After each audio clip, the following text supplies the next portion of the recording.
All right. Thank you so much for being with us. If you're online, we appreciate you being with us. Visitors and the folks that are regulars here, thank you. What topics would you like me to cover today? Rebirth. Resisting getting centered. Oneness. Hold on. Wait.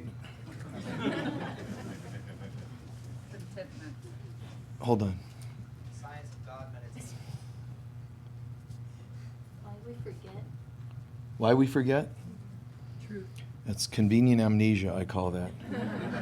Why we forget. Okay. Pardon? Okay. What? Destiny. Okay, that's good. Thank you. Okay, that's good. Thank you. Letting go. Wait. We're going to start. Raise your hand and I'll call on you. Da-da-da, da-da-da, da-da-da, da-da-da. And don't forget, everything.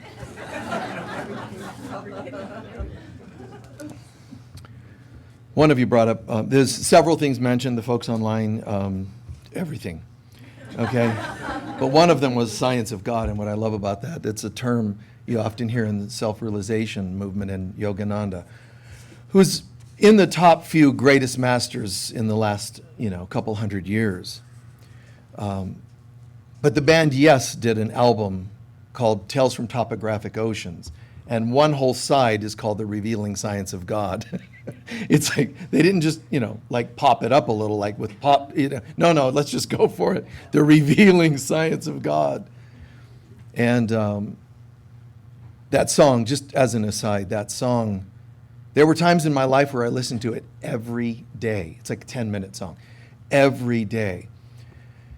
And I had the good fortune to hang out with John Anderson, the singer, a few times, and we sang it together once. It was kind of fun. I think I have a recording of it, us singing it. But I'm not a singer, I'm just saying we sang it. He bore it and I sang it. But it's amazing because it starts off with this chant. Da da da da da da da da da da da da, and it's a chant. And this is how he was describing it to me. He's got this Gaelic Irish kind of accent. So he's like, well, what I was really doing, I was writing a Gregorian chant, and there you repeat it, and then off you go. That's his spaced out way of saying, wow, You've got people reciting a chant, like My Sweet Lord, our song this morning. You have people, or Shining Star, Earth, Wind, and Fire. Shining Star for what, got people repeating something. All you need is love.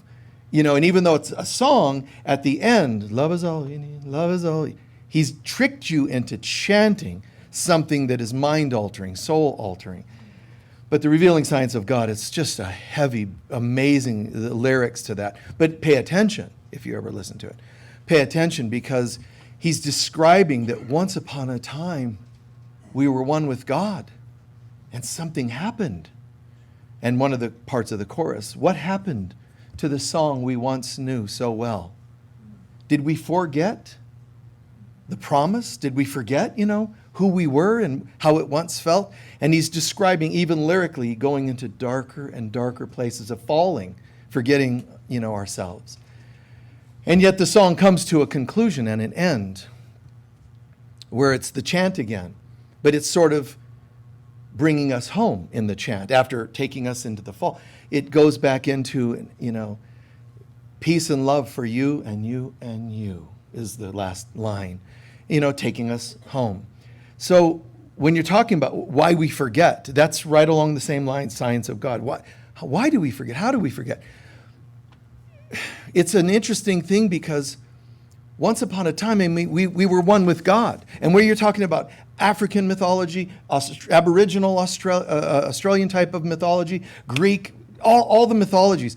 Mythology is a right brain history. It's not to be, just spit upon by academics. They own their left brain version of memorizing data. That's actually not that helpful.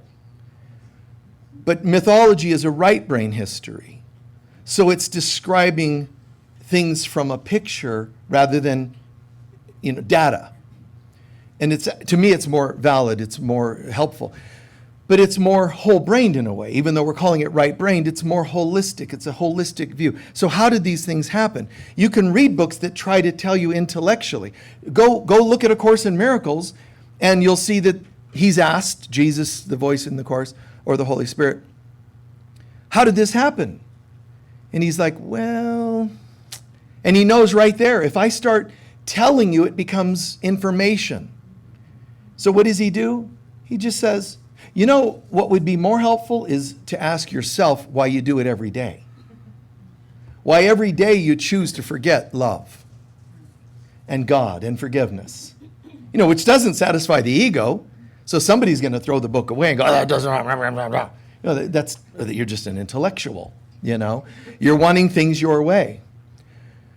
And you know, on that, I mean, you're asking things like oneness and self-empathy. And really, you know, it's self-empathy, it's self-care, but it's also self-forgiveness.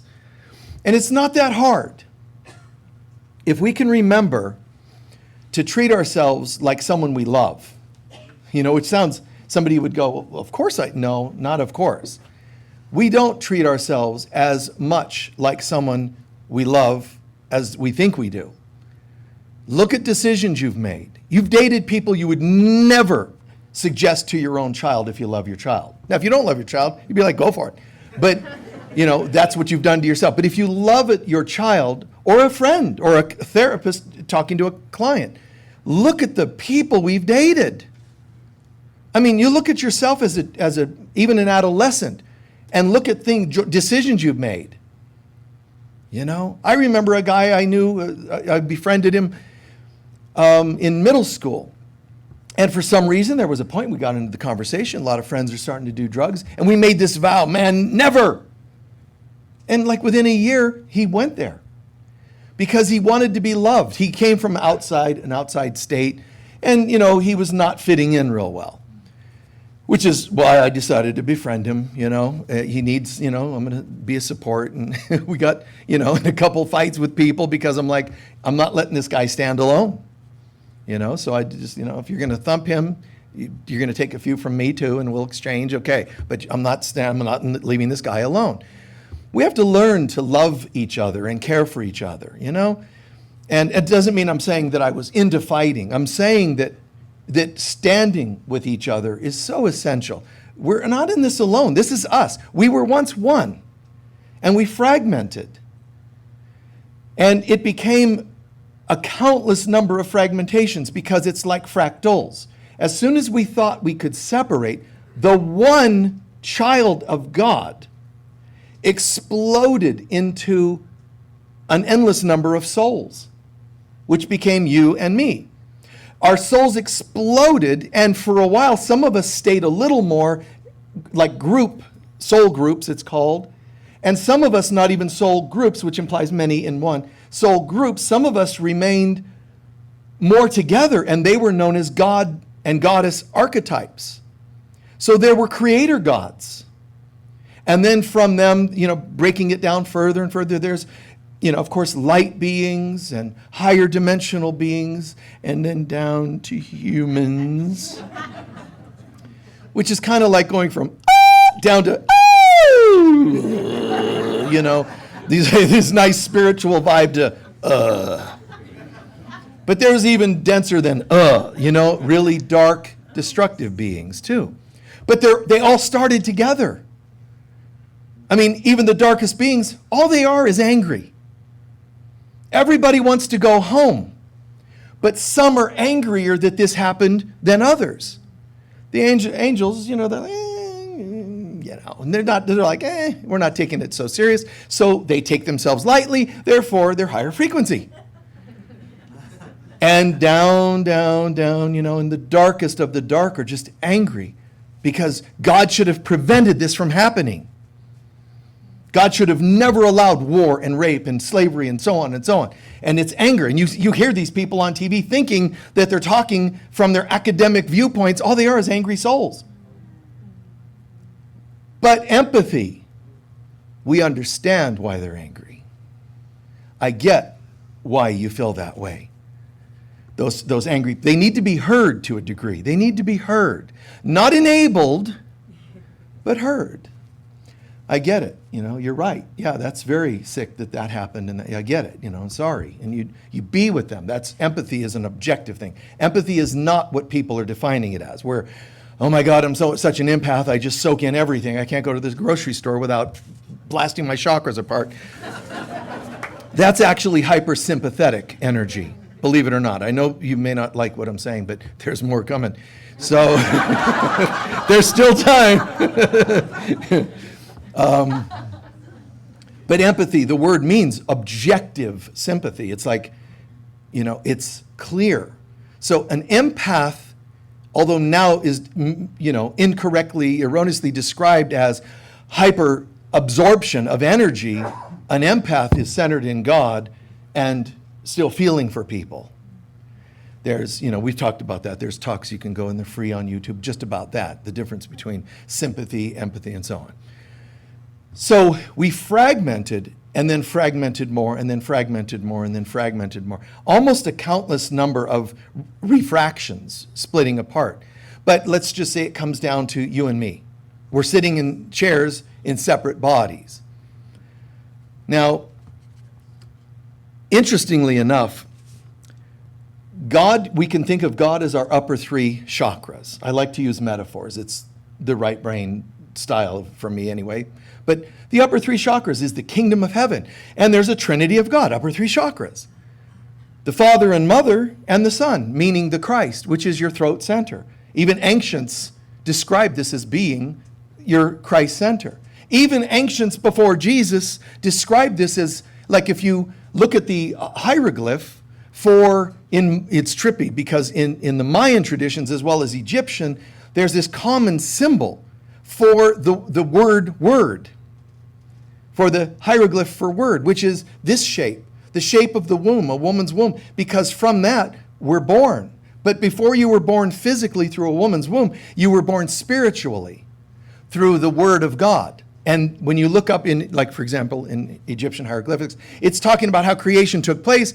And it says that somehow God was in meditation and spoke forth and we were created. And when it says we, the word was created, it uses that hieroglyph. But it's also known as the Vesica Pisces, which is the thing Jesus drew on the ground because he was saying, I am the word of God, which means I remember who I really am. And all that I've done, you also will do. But look at the people at the time. Grumble, grumble, grumble. Let's kill this guy. I mean, that's how they responded to somebody saying, I remember. No, I don't like that. Got to kill him. Because you remembering who you are irritates as many people as it does makes their day pleasant. Even more so, obviously. Why? Why do we forget? Why do we not remember? Because we're afraid. And that's because when we thought we separated from God, we downloaded into our computer mind, our consciousness, a virus called the ego.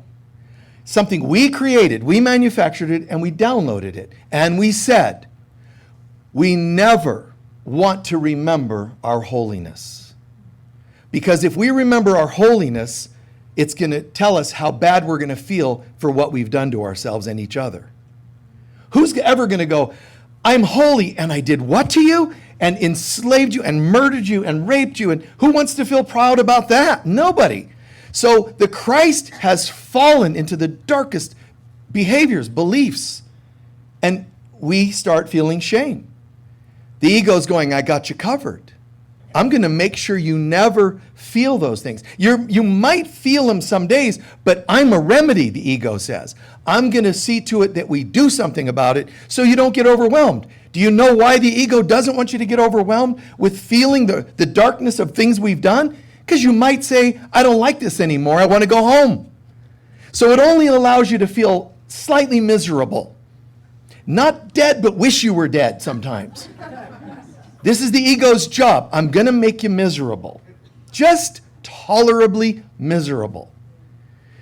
And at the end of the day, why did God let this happen? Look what happened to me. Look what's happened. I've fallen and it's terrible. Look what I've done. I don't want to remember, which is why people have amnesia between lifetimes. I want to go back and just feel like I'm innocent. You know, just like I get to start over. No, you don't. You're still there. This is still the same person that did all those things, you know. But it's convenient to have this amnesia. I don't feel so bad. But again, the ego's job is this amnesia. But it's all a lie. Because at the end of the day, when we say, why did God let this happen? You can ask God that. And you know what God would say? I didn't. You just dreamt it. You actually, like the tribal peoples around the planet, they're calling this the dream world. Why? Because it's a dream. It's not actually, you never actually left God. How do you leave all that is? And we just didn't even bother asking these sensible questions. Why? Because we were so distracted by the terror and sadness we felt that it may have happened. And, you know, why would we have done that? Why do you do it every day? Why do we focus on, you can have this glorious day and one thing can go wrong and you just can't stop thinking about it? You know, it's like in the Garden of Eden, there's this concept of a tree, you know. There's this tree. God says everything you need. Wow, thank you, God. You created us and we can have anything we want. Good. And by the way, just don't mess with this one tree. What tree? That tree. What? Wait. Why? What is it? What kind of tree is it? What does that fruit taste like? No, yeah, but you have everything else. Yeah, but what's that? This is called an obsessive mind. I gotta know. I gotta know. But the Garden of Eden it's partly a metaphor of what we once were in heaven, but the Garden of Eden is actually not completely in heaven anymore. The Garden of Eden is telling us when we left heaven and we descended into the garden, which is in your heart and soul. The Garden of Eden is right here in your heart and soul. And every day that you start to wonder what that tree is, you're making a choice, because there's another tree. The one tree that we're suspicious or curious about is called the tree of judgment. It's called the tree of knowledge of good and evil. But you know what that is? That's when I decided what's good and evil. I decided to put labels on things. The tree of knowledge is like the birth of my intellect. The other tree is the tree of forgiveness, the tree of life. Because knowledge brings death, this tree, forgiveness, brings life. So even if you've eaten from this one, practice forgiveness and it'll dismantle the effects of that one. That's what it comes down to. It's beautiful if you think about it. But what we did was we bit the apple. We bit into what this tree offers, which is judgment. And judgment typically doesn't say, welcome to judgment. In case you decide you'd like a different, ride, just pull the string, this ride will come to a stop, and you'll move over to the other, and you get to ride out forgiveness. It doesn't tell you there's any options. Once judgment's happening, it says now you have hell to pay. And it's never enough. Even if the ego ever said, you did this, and all you have to do now 5 lifetimes and you'll pay it up. Even if the ego says that, it has no intention of you making it through those 5 without creating more problems to pay for. It has no healthy, actual, true, loving solutions. So here's how this moves in our day-to-day lives. Here's the presence of God. Now, when we're in our hearts and souls, we're revisiting the Garden of Eden. But that wasn't good enough. We bit from judgment, and you know what that did? It birthed the trinity of human life, your physical, emotional, and intellectual life. So we fell further. We fell from the garden means we fell down into being humans. Now, I'm not saying I'm cursing the word human. I can't curse it because it's not even real. This is a hologram. But it is a hologram that's showing us where we ended up after judgment. Now, that alone should tell me something. If the talk ended right here, you should be able to leave going, note to self, judgment results in hell. Judgment results in me being a human that ages and dies.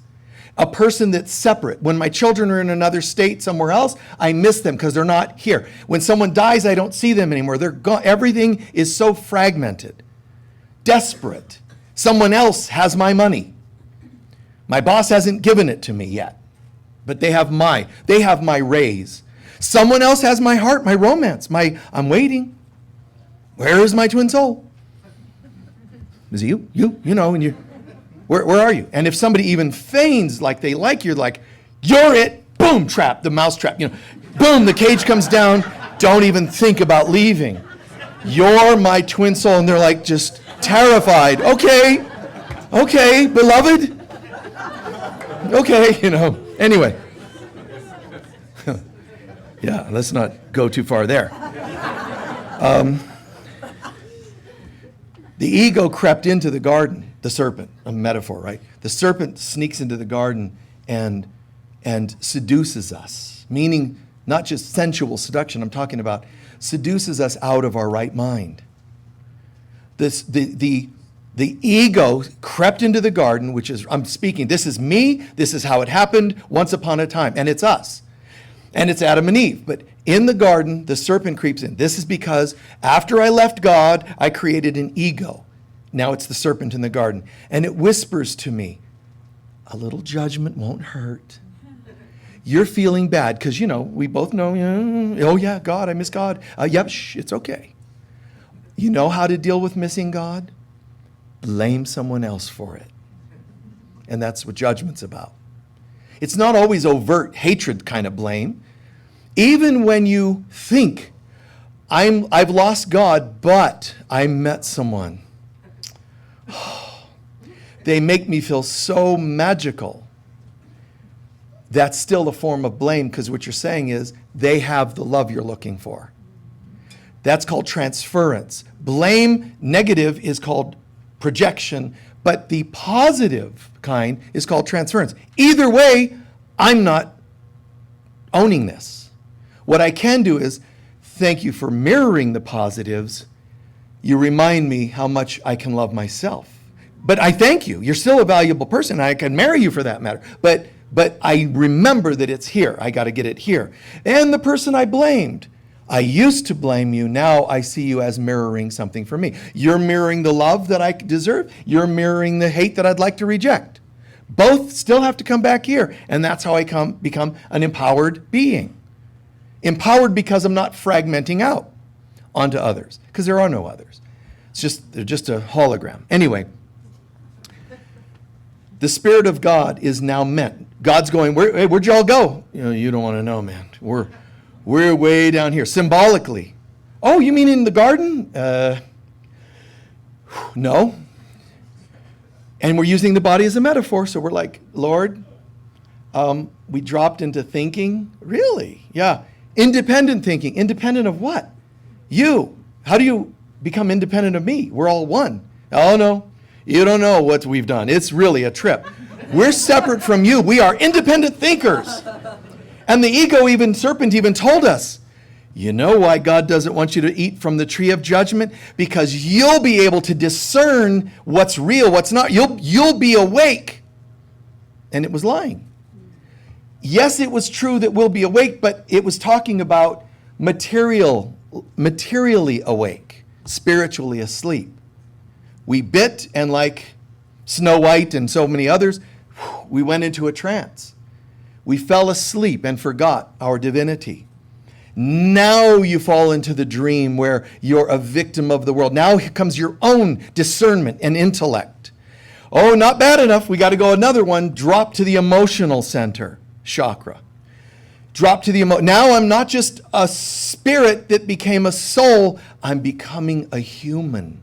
Intellect and emotions. And then eventually, why don't we still try to connect with God? Because by the time we landed, we're down in the naughty bits. Think about it. God's saying, you are as I created, and we're going, yeah, we're genitals now. We're just genitals, man. Colon and genitals. I bet there's no other talk in the history of the planet at a spiritual center that said this. But here we are. It's not an accident. We fell from heaven to hell. Why? No kidding. Why do you think the dark recesses of hell? That's the colon. I swear. Now there's a colon therapist going, I don't appreciate that. I work there daily. We're going to call you Hades.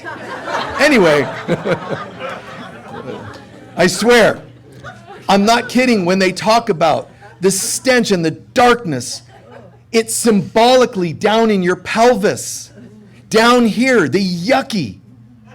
And it is your job to bring the light of God there. Not literally like, colonoscopy, I'm talking about the stuff. You're not supposed to have plaque and ulcerations in this area. That's my hurts, my wounds, my hell. You understand? Your unhealed wounds are your hell. It's not a place where God punishes you. It's a place you already live. Anything you don't bring to the light becomes hell.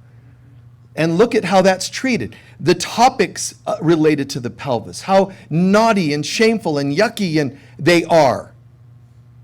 Think about it. We really store a lot here. And our job is to say, shine your light in all of me. See, because we're ashamed. So we hide all this down here. We make sure we cover our body parts, but also the stuff of the colon, it's yucky. But it need not be. So that's why in the Gospel of Thomas, when they say, how do we know we're close to the kingdom of heaven? Jesus said, you would be like a child who can, in a party, remove their clothes and stomp on them and dance and act silly because there's no shame in them. You see? And when you have a doctor doing their work and colon and all that and scopes, and it's interesting when they tell you it should look like a child's. It should look slight pink in color, which means innocent. But what does it end up looking like? Well, it's a reflection of our stuff, our hurts. Now, I can't shame myself or anybody for having those hurts. All I know is, God, there are parts of me that I know I don't want to show. And as far as I know, here's what they are. But there are some I don't even know, and I'm not conscious of, and I'm inviting you there too. Any part of me, here I am, allowing the innocence. But for a moment, the nervousness of, do I really want to expose that? Do I really want to show that? Do I really want, it's scary. But you can start off with friends and tell people your darkest secrets. Tell people, what do you want to hide? It just means there's rooms in hell that I don't want released yet. So bring it. Just talk about it. I've had these thoughts and I've had these feelings and sometimes this and that. Just, bring it forward. In a safe place. Discern healthy, safe place. Who is it safe to share that with? If you share it with somebody that turns it on you, that's yucky and it's terrible of them to do that, but it also means you have lessons there because you chose the wrong person. Get some lessons and say, that's not what I want to do anymore. I'm going to choose healthier people. And it's okay. Retire some of them from your life if you have to. But the presence of God is, now that we're here, the ego's saying, whew, we're way away from God. God's here and we're way down here. The more the ego can make you identify with your human, limited self, the less chance God ever shows up again. So what do you think our job is? Obviously, to say no to that. I'm inviting God into every part of my being. During sex, during a shower, during this, during vomiting, during smoking, whatever you do, don't say, well, there's some things I don't want God to see, and you're lighting up and so it doesn't matter. Just say, it's a funny thing, God, because I'm lighting up a cigarette and everybody tells me to stop smoking. And so I feel ashamed and I'm hiding, but I'm just going to try this out, Lord. Be with me while I smoke. And if you do that honestly enough and sincerely enough, you're going to find that the smoking, because the presence is there, the smoking doesn't have the same thing it once had on you. That's why God's included in 12-step programs. And there are people that are trying to change that and exclude that from the 12-step program, which is becoming like the 11th step of Nimrods, How do you have a 12-step anything? How do you have healing without God? Just like ridiculous. But you know what that is? Always the ego trying to segment God out of our lives. Governments tried to do it, all kinds of people trying to find ways to, delete spirit. We have a psychic fair here once a month. And now the powers that be, social media, whatever they are, they're banning these ads because of the word psychic. See, that's a technological witch hunt. Now, you know what I do? I don't go, oh, maybe psychic's bad. No, I'm going to get a shirt. Psychic! Now I want to do it, talk about it all the time because these people want to hate on it. No, I'm not me. I refuse. I don't want to buy into these games, shaming a group of people and so on. It's just ridiculous. But here's the presence of God, and we all, whether you agree or not, deep down, we all want the presence of God again. We want remembrance. We want to go home. And you can say, not me, trust me. Name anything you do in your life. Well, I like to do this. I like drinking. I'm telling you, behind everything you do is your search for God. Anything you long for, anything you lust for is actually your search for God. Even someone who murders others, secretly they want God so bad, don't know how to find God, feel so bad about it, they take it out on other people. It's all about God. They just might, people might not admit it or know it, but it's all about God. That I think is beautiful, that behind it all. And you and I as light workers are supposed to start seeing that. Not judging people so much, but knowing they know not what they do. Right? And know that their search is for God. So now what do? Well, deep down, it's just a search for God. Good luck. No, your job is to actually say, and I affirm you there. Your job is to actually pray and bless them as though they're home. No matter what they're doing, judge them and you've bitten from the apple again and now you're in hell again. You fall because of what judgments you eat, but you rise based on the forgiveness, your ability to see it differently and forgive. So again, here's this presence. Now, every day God speaks to us. I don't care who you are, what your background is. The naughtiest, the most terrible, the most blessed, the saints. God is always trying to speak into the heart of its children. As the Bible puts it, Garden of Eden, God walked in the garden to commune and talk to Adam and Eve. That's how God tries to maneuver through your heart to talk to you. There's symptoms of it when you know it's happening. Feeling mainly peace, inspiration, and joy. When you feel inspiration, I don't care if you're waking up or you just came out of meditation or you just had your favorite food. When you feel like something wonderful, that's a sign that you've been walking in the garden with God. When you feel joy, when you feel peace, something happened. Now, false peace and joy. You get stoned, you go, I'm feeling pretty peaceful. That's different. That's different. That's okay. That's different, though. I'm talking about the peace that surpasses understanding. Like, surpasses means I should feel terrible right now. My partner just broke up with me. I should be hating on him, and I don't know why, but I feel peace. That's called the peace that surpasses understanding, meaning it makes no sense. Why should I feel joy? Things aren't going well. I just got fired, and I feel like twirling and just singing. Something's wrong with me here. And people will tell you, we think you've lost it, We think, you need help because you're singing and you shouldn't be singing. Well, anybody can sing when they're getting their way. But when you are going through challenges and can still sing, something supernatural is happening. Generally. So this presence of God, we feel that there's symptoms of it reaching your heart. Isn't that nice? Now, it's supposed to drop to each chakra until, as Jesus puts it, let thine eye be single and you're filled with light. All I know is God, and I feel connected, I feel plugged in. So you should feel inspiration, joy, peace for this chakra. How do I know God's reached the next chakra? The level of intellect, then the level of emotion, and the level of the body. How do we know? It's generally a feeling, but you could get more specifics on it. How do I know God reaches my intellect? First of all, never one chakra without the one above it. I definitely want to feel God in my heart. And what happens is it organically pours down into my mind. but my mind doesn't fight my heart. My mind doesn't say, well, that's all superstitious garbage, like intellect of the world does. My mind accepts the dictates of my soul above it. What would you have me do, soul and God? What would you have me do, the mind says? You know, we have an inspiration that came to us to, I'm just making something up, to go in and start doing body work, healing work for people. Wow, okay, and I need your help, intellect. I would like you to pick a location. Help us organize it. Organize not of its own thinking, but a thinking that's above it. Does that make sense? Your mind is good and healthy when it's helping to implement soul and spirit.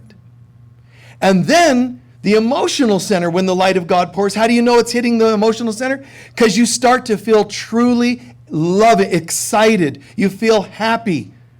Stuff isn't in the way. Your emotions are flooded with the light of God. How do you know when it reaches the body? Because, again, now on a body level, aches seem less, perhaps. Money might increase, perhaps. Some form of the material world changes. Signs and symptoms of it. But it could also be, I'm just, because this is the material chakra, I just noticed a bird landed on my shoulder. Some mysterious, cool material world thing. Now I know, man, I'm plugged in. But that just doesn't usually happen. What usually happens is it's a gauntlet. The ego says, first of all, I never expect you to get past here. All I have to do is jab at you a little and you're going to be all depressed. And the rest is going to come from that. Because what you do in here will determine most of what you experience down there, anywhere down there. What you do here in your beliefs. So if it jabs at you and says, good morning. Good morning. How you doing? Good, man. I just feel like I want to start all over and connect with God and have a great life. Oh, that old superstitious stuff. That's not going to help. Well, and you don't, you might not agree. And the ego's got the day set. So the first thing you do is you turn on the TV or you turn on your computer and it tells you, there'll be some coincidental YouTube post. The tragedies of being naive.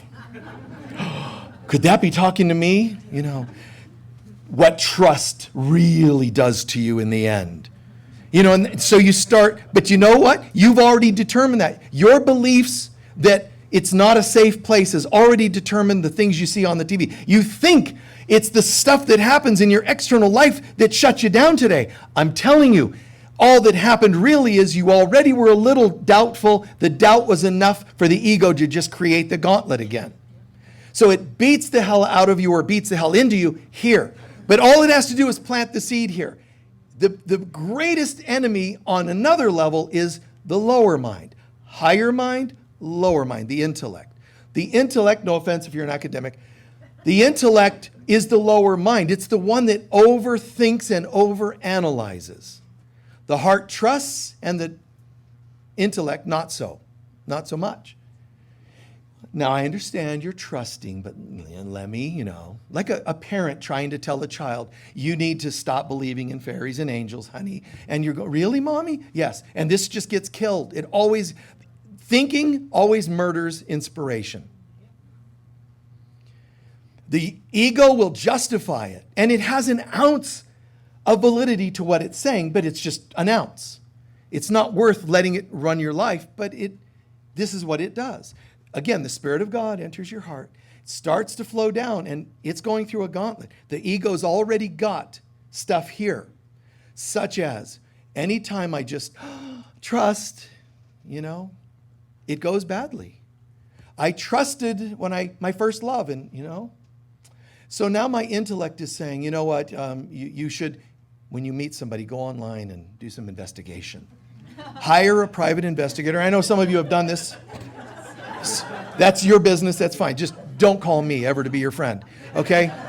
But it's going to do that. So the mind wants to analyze, because in analyzing it scrutinizes, and in scrutinizing it's fault finding. You're going to find fault. Now in Jesus' life, he's like, I'm following the light of God. He meets the Pharisees. You know what chakra they were? This one. We're going to analyze and find fault and murder you because we don't like what you're saying. What did Jesus say? Now watch, I'm pointing at metaphors here. What did Jesus say? The reason you don't like me is because the voice and God you listen to is evil, and the one I listen to is of love. He's telling you about, just like the Garden of Eden, trees, right brain, left brain, in a sense. I don't want to get you into thinking left brain's evil. I'm talking about inspiration versus intellect. Your soul versus your mind, lower mind. The lower mind is a fault finder. It'll always, while here, try to tell you all the reasons you should not trust your soul. You know, I'm just starting to feel like I should take painting classes. Oh, come on. You know darn well, you painted once when you were in 3rd grade. The teacher rolled it up and smoked it in front of the students in the class, humiliated you and said, your art is only worth smoking, and it just, and now I have anxiety attacks because of that the teacher did, and you live with that. So now inspiration comes and it kills it. And it's, again, the ounce of truth is this, that this is the trick. You're not asked to be hyper naive. You're not asked to never discern. But that's what the ego is going to tell you. When you're supposed to trust, you're never allowed to question anything. Now you're in danger. And you go, that really makes sense. So you choose to listen to the ego. So the ego, see, our mind is one with God. Our consciousness is one with God's consciousness. But consciousness became, instead of the consciousness of God, it became mind, which is okay. But the ego split our mind between a higher mind and a lower mind, and it gave authority to the lower mind to run our lives. It can't give it too much authority to the higher mind because the higher mind's too close to God. So it pulls us down and makes our solar plex run our lives. Solar plex center. The solar plexus is the only other part of the body that has such a complex solar plexus of nerves. The solar plexus is like your body's version of your mind. It's like an abdominal brain, some people call it. But it's a symbol. And so the ego says, I have to teach you to just think and hyperthink, overthink. Even when you have a spiritual experience, it's tempting to, oh, wait, I got to have that again. That's a thinker. The one that just goes, it is what it is. And I'm so grateful. The mind goes, really? You like that? See, that the ego will even infiltrate your spiritual experiences. Wasn't that amazing? And you think, that doesn't sound like ego. Yes, it is, because it'll say, let's do that again. Knowing you can't. Because as soon as you try to control your spiritual experiences, they're not spontaneous spirit anymore. God will not be controlled by this game. So, why me and God? Well, I thought you were there and now you deserted me, et cetera, et cetera. And that's how you're going to feel. But that's not God talking. You have two voices. Practice discerning between these two. Don't overanalyze them, but discern. It's very easy for somebody to have, some of you that are healers, you can even be a roofer for houses. And you do the roof on somebody's house, and they have bids for $10,000. You did it, and it only cost them $6,000. Part of them's like, thank you. I promise you, later they're going to go, what did they do to save that $4,000? They might have not put the right products. They might have bought the products they used in a used roofing yard somewhere. That's when your head's trying to destroy. Oh my God, thank you for the miracle. You see? Always the suspicion. And this happens, with me or with you all in our lives. When you say to somebody, you gave them legal counsel or personal counsel, and let's say for some reason you say, it's on me, we're not going to charge you. Look how quickly it can trigger people. No, I can't. Oh, and I can't take it. That's a trigger. Other people are going to go, wait a minute. What's going on here?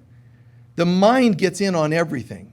I said this a few weeks ago. You're driving down the street. Somebody's pulled over. They're getting a ticket. You put your foot on the brake to slow down a little. You might not even be going the speed limit. You might be going below it, but you put your foot on the brake. You know why? Because you're always thinking you're doing something wrong. Always doubting ourselves. Both hands, 10 and 2, like the cop's going to go, I saw that noon. I saw that noon. Ma'am, you can go. I've got a noon driver. I'm after them. Like the cop's going to just throw everything aside and come after you. Why? Why? And I've gotten pulled over once, and one of these times, like I get pulled over and they're like, do you know you were going 5 miles over the speed limit, let's say. Yeah. But you saw me, yeah? You didn't slow down, because that would be lying. That's what I told the cop. That feels like I would be lying to you. Like, I was really only going this speed. That's what I said. I'm weird in all kinds of ways. But there's one of the ways. I'm like, it feels fake. If I was speeding and deserve a ticket, write me up. But just because I pretend I wasn't, come on. And I've told police this. I've said, and even if you don't write me up, I've sped before you caught me. So all this is coming back to me. And which might be why they usually let me go. Like, sir, you have problems beyond speeding tickets. Being on earth wears us down. It wears us down, it does. And it also weakens us. And that's why we're so willing to listen to the garbage of the ego. Because you could say, well, it's so obvious the way you're describing it. Why would we listen? Because we're tired. How do you get sick? Your immunity. How does it break down? Because you're tired. When you get tired, you're subject more to viruses and things, right? Your immunity is not at its optimal level. And it's the same with psychological and spiritual battle. I get worn down, and now doubt, I can feed into doubt so much quicker, so much easier. And, that doesn't make you wrong or bad. You're just tired. And I think it's important to own that and say, and although I'm tired, I can see that this creepy stuff from people, words, gossip, thoughts, doubts, fears, they're getting in. I'm going to take a break from them, the ones that are telling, the naysayers. And Jesus did it too when he said, get behind me, Satan. He's saying, I don't want to hear this garbage. This is not what I believe. It's not going to do you any good to keep going, so get out of my way. And you have the right to do that. And you should consider doing that. Not saying it necessarily, your mother-in-law, get behind me, Satan, you'll have bad Christmases. You'll have bad Christmases for a long time. So we get weakened, and then this starts to enter, and we go into kind of a panic, really, But it's not God in you that's panicking. When you stand your ground and you still feel some anxiety and panic, remember this. It's not you that's panicking, it's your ego. You're not doing what it wants you to. I have you on automatic pilot. As soon as somebody looks at you, you're supposed to be like, nobody likes me. You're supposed to go right into this third grader, 5-year-old or whatever it happens to be. Nobody likes me. And you're not. You're like, and I don't care. Wait, you're supposed to care. You're supposed to crumble when you don't have people's approval. No, I don't think so. I'm good. And so the ego then starts to panic. But this is a gauntlet. This whole thing, the intellect, the emotions, the body.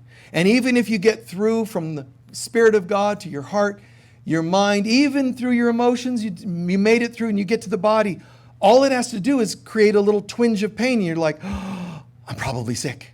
Oh, I think I have the same disease my mom had because it's hereditary. Oh, let me look it up. Yep, hereditary. There it is.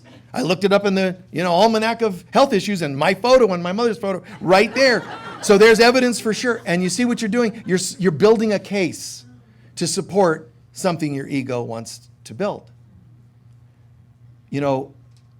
I was probably the most, I'm a very shy person, but very insecure as a kid, very much so. To this day, I've said to you guys, you wouldn't want me going camping with you. We'd starve and we'd be out in the elements. I don't know how to build a tent. Oh, but you eat cockroaches. I'm not going to eat a cockroach or a rabbit. I'm going to fast. If we don't have food, I'm not killing anything. I'm just going to fast. So, I wouldn't be good at taking these. Anyway, so I'm just this boy in so many ways, this child in so many ways, and yet my adult-like siblings, seemingly so strong and adult-like, they all still live in the same, a few houses from each other, all of them, even their children. I left. I don't know how. I left. God said, I'd move if I were you. My intellect said, how do I do that? And it found a way to follow it, emotionally and materially gone. And I had a moment of doubt. After a year, moved back for a year so that I could fine tune on some level. It wasn't all conscious, but it was really a lesson to fine tune and realize, did I really do that? Yes, you did. And you didn't die, did you? No, you can do it. So the next time I went and I was gone and almost never saw any of them again. Not because you shouldn't see yours. It just depends on how healthy they are. And mine could be healthy. I don't know. I don't care. That's whatever they're doing. I'm just here. And so I had to go through the test to own who I am. Not their approval of family members. And they even said at one point, I can't believe what you've done. I'm like, what? Well, I didn't even know what we were talking about. You left. And I said to them, I go, you guys don't even like me. Why did you? I didn't know you would care that I moved away.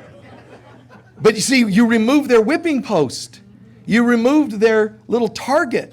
So it's inconvenient to the, anyway. So the ego convinces us that we're it, and as it weakens, it makes you think you're weakening. Just build your center, stay plugged into God. This is thoughts of my mind versus feelings of my heart and soul. It's a battle. Not because my thoughts are evil. It's I'm using them destructively, which feels evil. But it's not me. Yes, it is. But it's my ego. I know, but you're allowing your ego to still run the show. You have to be, Jesus says, you're far too lenient of mind wandering in A Course in Miracles. You allow these little thoughts to creep in. Somewhere, at some point you have to say, not today. And the thoughts will be like, but if you don't obsess like we are, you must be naive. Aren't you afraid? Look what's happening in the world. Politics and yeah, it's all predictable. But you don't get caught overthinking. When people don't see you thinking enough, they actually think there's something wrong with you. You know, you're not worrying enough. And what they're saying is we're completely terrified and obsessive, and we need to watch you obsessing too with anxiety disorders so that we know you're one of us. You know, and this is like a bad Dr. Seuss book. You know, you have to be one of us, and you know. And when you show a calm, just like the characters that visited Sodom and Gomorrah and the people tried to descend upon them and rape them and kill them. Why? Because they were serene. The people in the town were not, and they wanted to project their stuff onto these innocents. The thing between the mind and the soul, this little split mind is what it is. Divided we fall. This split mind, you know, it's like, even though the lower mind is lower, it is like the adult shaming the child. The adult that said you can't, you won't, and abused you and raped you and molested you, and it tries to shame you, but you're this. And then you think, well, it did naughty things to me. How so? To my body. They hit me or they did whatever. Hit what? My body. Now what? That took me all the way from here down to my body. You see what happened, right? My body got abused by them. But wait, you're not your body. You are this at the least and this at the most. You are a soul that is immune from what other people have ever thought, said, or done. You just don't know it yet because you're still listening to the history lesson of the ego. You had this happen and this happen. I'm not saying deny that these things happen. Feel them, cry them, process them. Yes. But after every process, tear, and so on, come back to who you really are for a moment and fill in the gaps with God's presence, like puzzle pieces. Don't just cut puzzle pieces to fit into a puzzle that's not real. Don't just try to make your reality. Ask for God's reality to fill in missing pieces. Surrender. Give up these things and give them to God and trust again. It's amazing. You know, in horror movies, they have the alien needs a host. And usually that means a human body. That's similar. But no, The ego needs a host, but it's your mind. All it has to do is hijack your mind, and the body is going to act out or live out the things you believe in your heart and your mind. It also is host. Yeah, you could say it uses your body as a host, but that's really not as accurate. It hijacks your mind. If it could only hijack your body, it wouldn't make sense because your mind would override it and say, I don't accept that as my reality, and you'd be healed. It hijacks your beliefs, hijacks your mind. So it's kind of like that kind of a dark example, but I want the Spirit of God to be in my heart, mind, emotions, and body. I want the light of God. Some days that is the right prayer. Other days, today I'm going to ask to be lifted into the presence of God. Instead of God into my life, I'm just going to ask to be brought up into the presence of God. And that's the righteous prayer. Each one of those in its right moment or in time. And I'm going to start closing now. In my own personal life, I love the concept of trust and surrender. I love that. If someone wants to be close to me, we're going to have that. We're going to have like openness and honesty and clarity and so on. The lower mind is always going to try to sabotage that. You could be a healer and work on somebody 10 times. But all it takes is one of those times that they go, and the mind gets in. And then it starts watering and feeding that doubt. I don't care if you're their surgeon, you're their Reiki person. Once they start doubting, they will start to tear down the work you did for them. Have any of you had that happen as healers? Yeah. It's a drag. It's a terrible thing. Now, there's an idealistic part of me, the naive Michael, that says it's kind of a drag because even though we fall, the person starts doubting and judging. They find something to judge. Now our relationship has fallen. I try to not fall myself. I try to stay here. But our relationship has fallen. Now that it's fallen, you have the karma, just like Adam and Eve. Now you have to go through hundreds or thousands of incarnations to eventually wake up. That's a lot of work. There's a part of me that thinks, but listen, friend, partner, whatever you are, child, listen, here's what's happening. Doubt is creeping in. Let's talk it over. Let's clear it and stay here. If not, we're going to fall. And I know, yes, we'll eventually work it out. 5 lifetimes. I got to come back and work with you on this, and you got to work with me on it. And then eventually, everything's just peachy. But there's a part of me that says, but why? Why do we go through hell to get to heaven?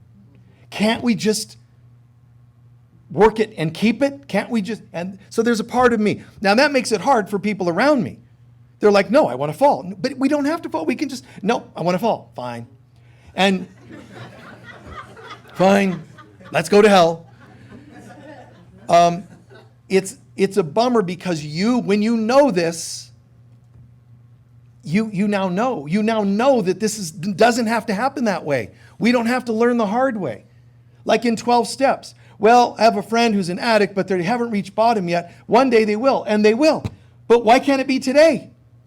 Why can't an addict just go, well, instead of my life collapsing as far as yours did, why can't I just let the lesson from watching you be enough for me and only choose recovery now instead of having to drop further? And this is human weirdness. So there's a part of me that kind of goes, and I know when it's happening with judgments, or I know when there's doubts, or I know when there's overthinking. So for me, for us, but for me, the relationships of the soul are easy. It doesn't involve microscopes, people looking at you through them, analyzing, picking on you, and overthinking. So, when you're working with people, you have to do a lot of the inner work and thinking and working and analyzing, and I understand therapy and crying and screaming. I get all that. You're supposed to stay here and do the work with them here. But I'm talking about in your own life, I recommend you watch for what feels peaceful and easy. When it starts becoming, like I've said in talks before, when a friend of mine has heard or made up or thought something, I can always tell. It's like It's like seeing someone who's been abused. You can tell a veil has fallen over their eyes. And I've seen that in friends. Hey, how's it going? Oh, okay. And oh no. I do. I get that feeling like, it's so devastating in a way. You take a breath, and when I see that, I know that I can talk them out of it, but that's not the kind of friend I want, that I have to talk out of judging me. Well, I heard whatever you might have heard. People make stuff up, gossip. That's the darkness in this world. And it's just as dark to gossip as it is to listen to gossip and not say no to it. Say no to it. Say no to it. Yeah, absolutely. Enabling it, you're still doing it. So, but I'm not going to talk a friend. Oh, but really, and the reason I did that, and whatever, they saw me, eating a food product that they don't believe in. I thought your spiritual teacher, you'd be the same kind of diet I'm on. No, probably not. Now I get judged for it. So I'm open about these things here. I'm open about whether I choose relationships or not, whether I choose this diet or not. I'm just open. This is me. And that's good. It helps. Be open, and there's less stuff for people to make up, but they're still going to do it. And when I see that happen with friends, it's a very heavy moment because I know they're gone. They might look like all I have to do is make an excuse and talk them back. I can't in clear conscience, because when people want to judge you, they're going to. You talk them out of it for a minute. And I don't mean to sound gross when I say this. There are people that want to commit suicide. You can talk them out of it today. They often still do it. When someone is determined to go somewhere, a certain place in their mind, you can't always talk them out of it. You can feel bad that they went on to do that thing, those friends, those family, your children. Your job is to stay here somehow. Stay sane. Choose healthiness. I lost you. Part of me wants to go chasing after you. But who's the you that I'm chasing? God or not? It's all two voices. And if you bit the bullet, if you bit that fruit, the fruit of judging me or you today, there's a good chance they're not going to recover. They're going to fall and go through the process over lifetimes. That doesn't mean you're dragged to do it with them. If you're clear, they have to hire some other actor to play the part. And there's plenty of volunteers. Please take a few centering breaths.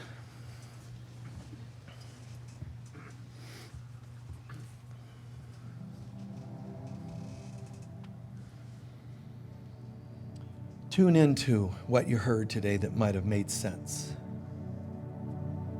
Look at how rampant thinking is. You could be sitting in this room listening to a wonderful talk, and still, I wonder what I'm having for lunch today. Or finding fault in something I said. Why? Why? Well, because I'm discerning. But why? Why can't we just feel love, peace, joy? It's an hour plus, just soak it in. Why think it through in an intellectual or negative, fault-finding way? I know there's times you bought a car and then realized it's too large of a car, too small of a car for your needs. I know we seem to make mistakes. Our job is to forgive ourselves when we've done such things, which you called, self-forgiveness.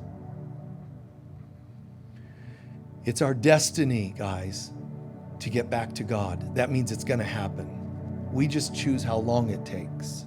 And how long it takes will be determined by how long we keep eating the fruit of judgment.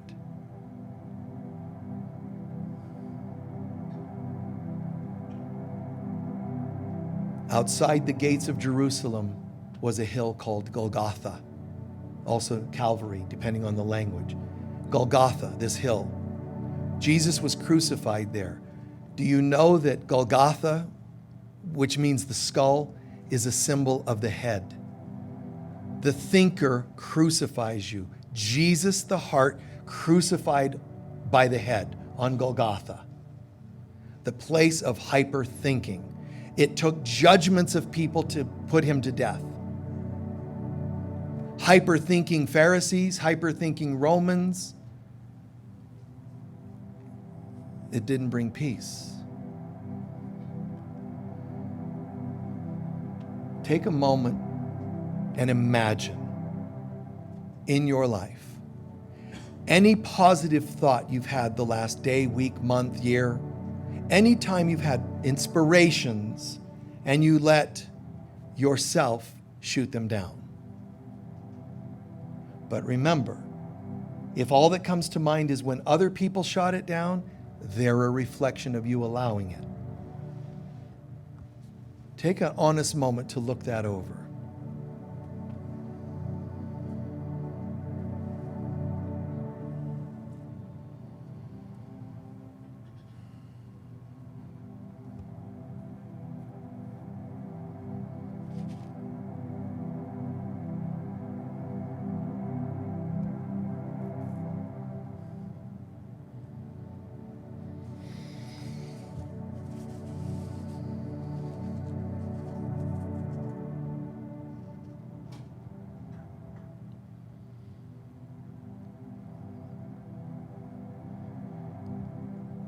If you see instances, what should your response be? It should be obvious, self-forgiveness.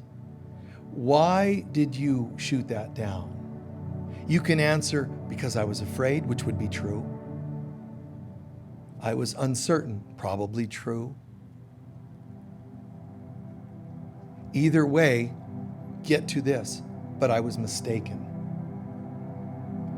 Even if you choose not to do that thing, it can come from being inspired to not do it. It doesn't have to come from judgment and hyperthinking. Forgive yourself. And commit to that Christ child in your heart. Sorry about that. I chased away something that may have been nice or good.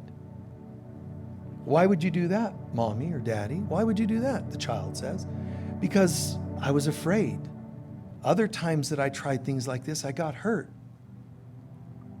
Oh, I understand, mommy, daddy. Is there anyone there that's going to hurt us now? No, I don't see them. So let's try it. Don't come running out hyper vulnerable. Just step out one step. Seems okay. 2 steps. Seems okay. 3's too much. Step back to 2. Breathe. Heal. Take some time to heal. But at some point, commit to a 3rd step and a 4th step. Refuse locking down the other direction. Staying at 0. Commit to coming out.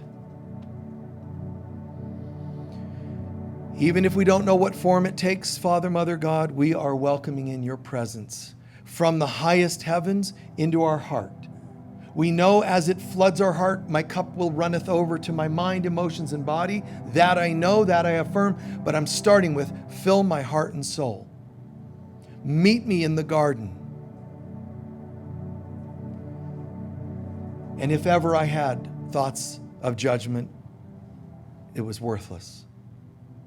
I don't choose it anymore. I don't shame it, wrong it. It's not necessary. It's not me. I'm in the garden again, and I'm not eating from the tree of selfishness, judgment, and opinions. Show me, however, through the Holy Spirit, the Divine Mother, show me how to be guided and follow. Show me how to trust without wounds. Show me how to thrive without competition. Anyone and everyone throughout history with me, known and unknown, to all beings, I'm sorry.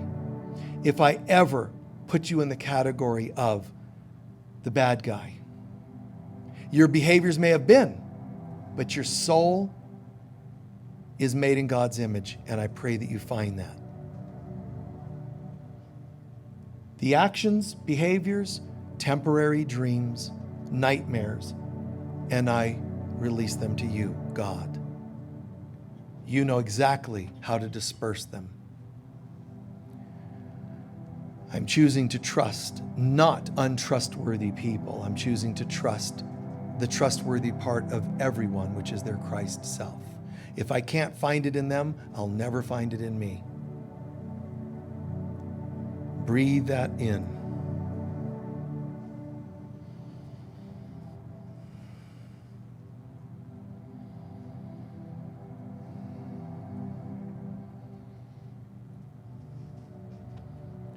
And so it is. Take a few relaxing breaths to integrate. This world is so flip-flop, so backwards. The people that we've trusted have sometimes been the most abusive to us. And that's because that's the design of the ego. One of my strangest things I think I've ever said, and there are many, when I say to people, Michael, can you speak about partnerships? From the highest heavens, the channeling begins. Relationships are like being in the mafia. That's what I said once, and they're like, because in the mafia, it's always the person closest to you that they use to kill you, which is a twisted, demented, ego-based system. But that's what relationships, ironically, are like. Those who you give in and love the most can hurt you the most. I didn't say they try to hurt you the most. It happens because you've made yourself so vulnerable. It's going to happen because I'm scared. So when I do this to someone, I am making myself susceptible to harm. But you know why? Because I already had hurts in there. And you're now rubbing up against my old wounds. You see what I mean by that? So it's not that people are always only hurting you, which does happen. All too often, when you've made yourself a little vulnerable, you know there's things that you're scared to expose. When people see them, you start to have your stuff come up, and then we blame them for it. So it's very weird, but trusting shouldn't go, I trusted you and shut down, because that's what the ego is going to try to do with it. Instead, I love you. And if you were in the mafia and one of your friends said, we're taking you out, you know it's going to happen now. So you know what I would do? Forgive him, he knows not what he does, and take the bullet. Because they're going to take you out anyway. Our job is to keep coming back to forgiveness. I opened my heart to you and you divorced me. Well, one of us was eventually going to divorce or die anyway. So, relationships are not that positive in that sense. The positive outcome. I have to love you. Whether one of us dies or not, I still love you. And you still love me. I know you left, but I know that we still have love. Even when they take off with someone else, they know not what they do. They're not going, how can I hurt them today? Usually they're just being selfish. And I'm sorry that they're doing that. But there is a part of you that's immune to that. But there's a part of you that doesn't remember being the immune one, thinks it's down here and subject to what they do. They say, boo, you get startled. You react to what they're doing. But there's a part of you that's beyond that. So the honesty, practice it, the honesty and clarity. You can try. Still there's susceptibility to hurt here and there, but try it. You can more easily trust a relationship with a prostitute than other people. You know why? Because it's very clear what we want. I want this, you want that, good. It's clear and clean. I know that sounds strange, but maybe that's why Jesus hung out with hookers instead of priests. I'm just saying, Jesus is like, just saying. And he did say that. He did say they know who they are and what they're. You're pretending to be something else. So you're going to want to put a label on that. You're going to want to say, this guy's nuts. He said sick things. No, you're sick. You are. And there's a saying in the Bible as well as in the Buddha Sutras. Listen to this one. To the pure, all things are pure. To the wicked, all things seem wicked. Think about that. Even if I make a joke about prostitution, whatever, your mind goes into wicked because of your wicked mind. To the pure in heart, you would hear it for what I'm saying. The humor of it, the lightness of it. Be as honest with your partners as you would a hooker. Now, what kind of book title is that? But it's the truth. You know, it's the truth. I've known people that have gone to escorts and cry when they encounter intimacy with them and not cry with their own partners. What's that about? It's because sometimes even those people, those escorts, deep down they're healers. Yeah, they're using it in a strange judged form, often judged form, but they're really often latent healers who know how to hold space for somebody. Or as they call them in Texas, unlicensed counselors. It's one of the favorite things I ever saw on the road. Driving and I see this bulletin board. Therapy. I'm like, oh, thinking immediate therapy. And it's got all these, these gals. And I'm like, wait, what? Unlicensed counselors. That's the funniest way to put it, isn't it? Wow. Only in Texas. So, thank you for trusting, Watch for when you've trusted, okay? It doesn't mean things always go well, but honor and give thanks that you trusted. You trusted being here. You could leave going, that was the absolute worst talk I've ever heard. But you know what? You trusted. Thank you for trusting. Trusting your relationship. Thank you for getting married. Trusting a relationship, marriage. I know it didn't always go well. Learn what you need to learn from it, but give thanks that at least you came out and tried. There is a worse alternative. To shut down and keep, a wall and a moat around your heart. And that's not actually helpful. I know it seems like it. Logically, the ego says, here's how to protect yourself. Fear everyone and shut them off. And it says the alternative, you drop the drawbridge and you go out. I'm telling you, there's enemy forces out there and they're going to kill you. But I'm already dead. What have I got to lose? Come out. But I didn't say hyper naively.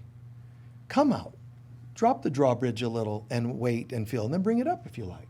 Drop it a little more, bring it up. That's how you heal. That's how you heal an animal or the animal in us, the primal part of us. Give it doses of good and give thanks when it's gone well.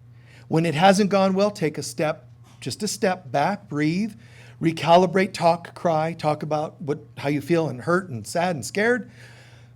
And let's try again. And let's try again. And let's try again. We're going to take up our collection and do our closing prayer. This will only take a minute.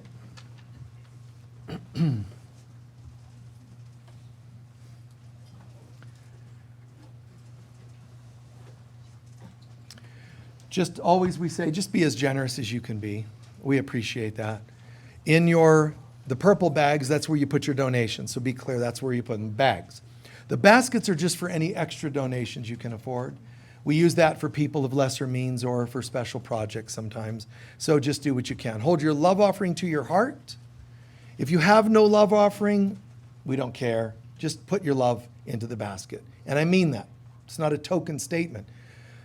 Put your love and support, your gratitude in there, and it will manifest for you and for us.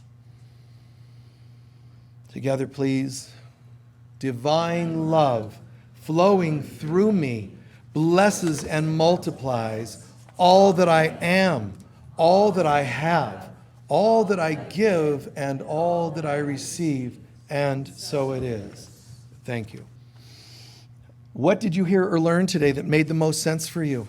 What made the most sense, could help you the most, are the people in your life? Get out of your own way. Get out of your own way. Soul relating is easy. Soul, yeah. Relationships of the soul should be kind of effortless. That doesn't mean you want to hyper-judge people that it's not effortless, but allow yourself to have some gifts, some effortlessness. People it's so organic, it's so easy, and not a lot of thinking. It's kind of a weird thing. We have a board of trustees because you're supposed to have one, legally speaking, when you have an organization like this. But we have a board.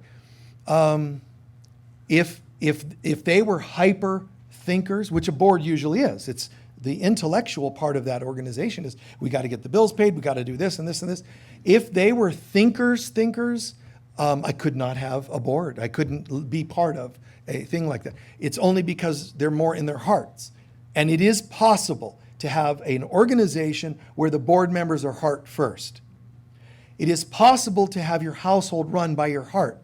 Well, no, you need all the rules. And I know the inspiration should come into your heart. Let your heart ask the intellect how to organize what you receive in here. Don't let them be separated because divided we fall. Once your heart is blocked out, spirit's blocked out, and your heart's blocked out, the ego runs rampant. Even when it seems like it's for your best good, it can't be because it doesn't know what good is. Anybody else? What? Refreshing honesty. So you liked the prostitute story. Yeah, you know, the metaphors I come up with, God. What else was it? The simplicity of just body and consciousness. Oh my God. Well said. Can you stand and say it again, please, nice and loud? Listen carefully. The simplicity of embodying consciousness. The simplicity of God consciousness. Accessing it, living it, being it. A Course in Miracles says it in a few different ways, but simplicity is impossible for twisted minds, the Course says. This is back to simplicity, thank you. Back to simplicity. And people are, yeah, but, it just, you know, try to breathe. Don't shame them. Yeah, I hear you. I'll have to think about that, which means I'm not going to. But don't tell them that. And when they do that, but you know, just go just make them think you're crazy. And they'll be like, never mind. Please stand for our closing prayer.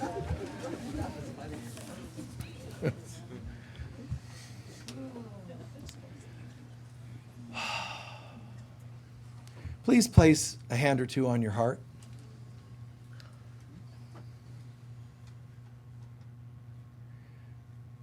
And in a moment, when I say now, just in a moment, look around the room. And don't think about gender, color, height, shape. Just look around the room, meet eyes with people, and say, God, I love you. And folks at home, from us to you. Everyone begin a few times. God, I love you. God, I love you so much. God, I love you. Love you so much. So much. I can't even comprehend how much I love you. The light of God surrounds us. The love of God enfolds us. The power of God protects us. And the presence of God watches over us. Wherever we go. God is, I am, we are, and so it is. Peace be with you all. Thank you.